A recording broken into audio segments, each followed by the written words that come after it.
వైకాపా నియంతృత్వాన్ని తట్టుకోలేక ప్రజలు ఆ పార్టీని అధం పాతాళానికి తొక్కేశారని కూటమి నేతలు స్పష్టం చేశారు.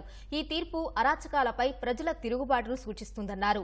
కూటమి విజయం రాష్ట్ర ప్రగతికి సంకేతమని తెలిపారు. గెలుపు ఓటములు అనేది సహజం. ఒక ప్రభుత్వాన్ని నచ్చకపోతే రాష్ట్రం మొత్తం కూడా రాయలసీమ నుంచి ఉత్తరాంధ్ర దాకా జగన్ మీద తిరుగుబాటు చేశారు. మొత్తం ప్రజలందరూ కూడా వైసీపీ వాళ్ళంతా కూడా కూర్చొని ఎక్కడెక్కడ దొంగతనాలు చేశారు, ఎక్కడెక్కడ దోసుకున్నారు, ఎన్ని వేల కోట్లు ఎక్కడ పెట్టారు, అవన్నీ బయటికి తీయాలి. అవన్నీ బయటికి తీసి ప్రజలకు అప్పచెప్పాలి. ఆ బాధ్యత ఇమీడియట్ గా వాలంటరీగా వాళ్ళు చేస్తారా, లేకపోతే జనసేన, తెలుగుదేశం, బీజేపీ కలిసి చేస్తారనేది వాళ్ళు చెప్పాల్సినటువంటి అవసరం ఉంది. మొత్తం బయటికి లాగాల. వేల కోట్ల రూపాయలు ఎవడైతే దోసుకున్నారో అవన్నీ బయటికి రావాలా. ఎవరిని వదిలిపెట్టే ప్రసక్తి లేదు. ప్రభుత్వం ఈ దోసుకోవటం తప్ప ఈ 5 సంవత్సరాల్లో చేసింది ఏం లేదు. A to Z బయటికి తీయాలా, ప్రతి ఒడిని జైలుకు పంపాలా.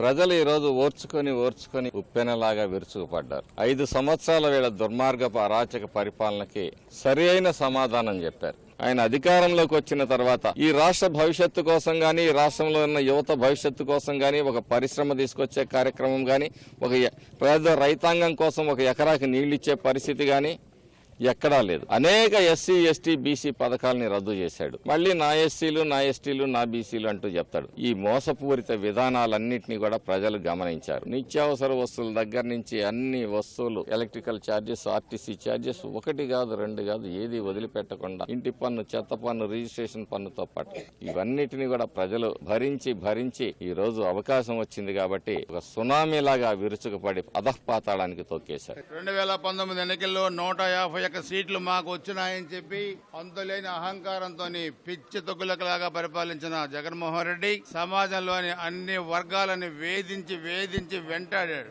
ఏ ఉద్యోగస్తులు అయితే అతనికి 2019లో సపోర్ట్ చేశారో ఆ ఉద్యోగస్తులపై వేటు వేశాడు. ప్రతి ఒక్క సామాజిక వర్గాన్ని ఇబ్బంది పెట్టాడు. మేం చెప్పాం, నువ్వు ఉత్తుత్త బట్టలను నొక్కుతున్నావు. పోలింగ్ రోజు ఓటర్ అనే వాడు పోలింగ్ బూత్ లోకి పోయినప్పుడు అసలైన బటన్ నొక్కుతాడు, నీ పీక నొక్కేస్తాడు పోలింగ్ రోజు అని చెప్పాం మేము ముందు నుంచి కూడా.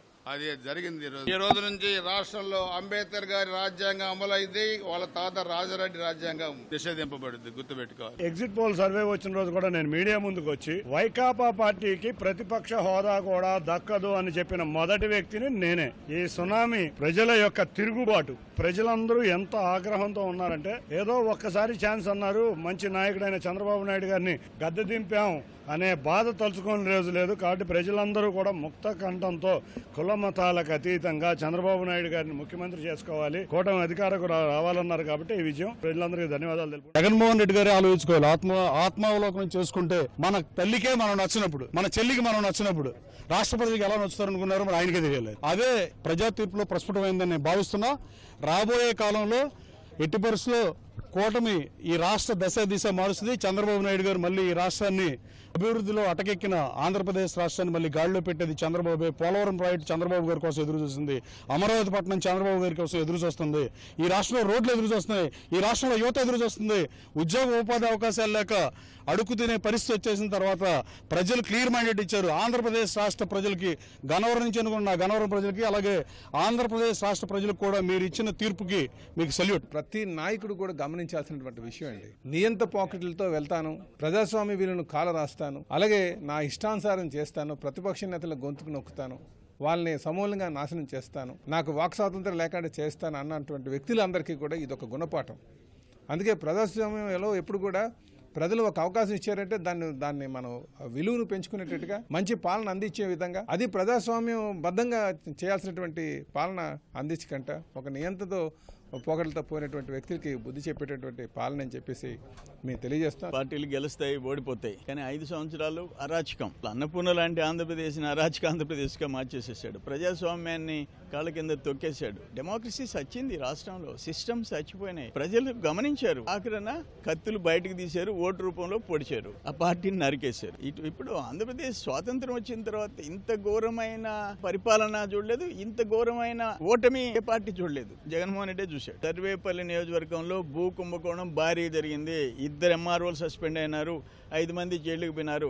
అయినా కాకానికి వద్దంటే తప్పించుకోలేడు. అన్ని ఉన్నాయి, పాపాలు అనిపిస్తాడు. ప్రజలు అనుకున్నప్పుడు ఒక తీరు మార్చాలనుకున్నప్పుడు ముఖ్యంగా రైతులు కూడా రియాక్ట్ అయినారు. ల్యాండ్ టైటిలింగ్ యాక్ట్ అతనికి సమాధి కట్టడానికి ఉపయోగపడింది. ఉద్యోగస్తులు ప్రతి చోట వాళ్ళ యొక్క పోస్టల్ బ్యాలెట్ బ్రహ్మాండంగా ఇండియా కూటమికి వచ్చినాయి. మేము తప్పు చేయకుండా మేము పద్ధతిగా ఉంటామని మీ ద్వారా ప్రజలు కూడా తెలియజేస్తున్నాం. అతని ధనదాహానికి బలైంది రాష్ట్రం. భారతీ భర్త జగన్ రెడ్డి, ఆయన జగన్ రెడ్డి కాదు, భారతీ భర్తగా గుర్తింపు పొందినాడు. ఇక్కడ భారతీయ రాజ్యాంగాన్ని ఆమోదించినాడు. అందరూ రాజారెడ్డి రాజ్యాంగం ఉంటారు. రాజారెడ్డి పాపం అంత రాజ్యాంగం కాదు, భారతీయ రాజ్యాంగం ఎక్కువైంది ఇక్కడ.